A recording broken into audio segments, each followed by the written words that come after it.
Un autre receveur qui fait sa drama queen.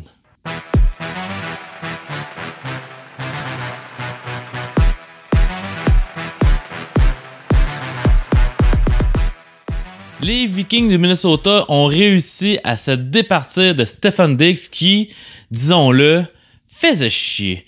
Drama Queen encore, un autre receveur, quand c'est pas Antonio Brown, ben là, c'était rendu autour de Stefon Diggs cette année. Il a fait des workouts off-season avec un chandail des Cards de l'Arizona. Écoute, ça n'a pas sa place. Tu peux pas faire ça dans la NFL. Je peux pas comprendre que tu fais ça. En tout cas, donc là, il est rendu aux Bills.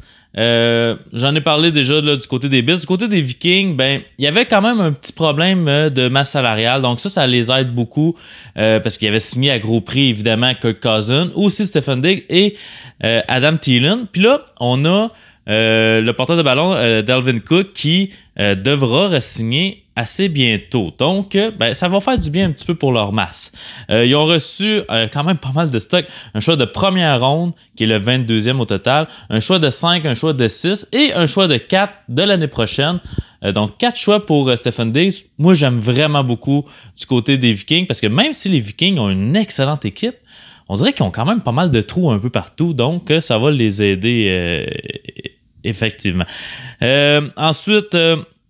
ils ont laissé partir, ça va faire mal, je ne sais pas ce qu'ils vont faire au draft, mais ils ont laissé partir Trey Waynes, Mackenzie Alexander et Xavier Rhodes, leurs 3 corners numéro 1, 2, 3, qui étaient là l'année dernière, qui faisaient quand même très bien le travail. Les 3 sont partis.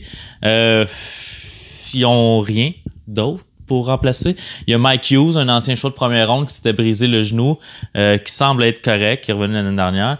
Mais sinon, là, ben, je pense qu'ils vont vraiment y aller pour un corner en première ronde. Ça ne m'étonnerait pas du tout. En fait, et Xavier Rhodes, et Trey Waynes, et Mike Hughes, c'est 3 corners de première ronde des dernières années. Puis Mackenzie Alexander, lui, c'est un choix de 2e ronde. Donc, ils ont l'habitude de prendre des corners rapidement. Ça ne sera pas différent cette année. Ensuite, seule signature réelle là, à se mettre sous la dent, c'est Michael Pierce, un defensive tackle, un gros bonhomme qui est vraiment excellent. Je l'aime beaucoup comme joueur. Il était avec les Ravens, qui va remplacer le départ de Linval Joseph, qui se faisait un peu plus vieux. À peu près le même poids, mais Joseph est à 6'4", tandis que Michael Pierce est à 6 pieds. Donc, quand même une bonne différence de 4 pouces pour le même poids. Donc, un petit peu plus baquet Pierce, sauf que pour le run stop va être très efficace. Donc, pas grand-chose à se mettre sous la dent au niveau des Vikings. Ce qui fait que, avec le départ de Diggs, là, je pense que c'est un problème de régler avec beaucoup de choix en retour. J'aime ce qu'ils ont fait dans le off-season malgré leur peu de mouvement. Donc, je vais leur donner la note de 4 Vikings sur 5.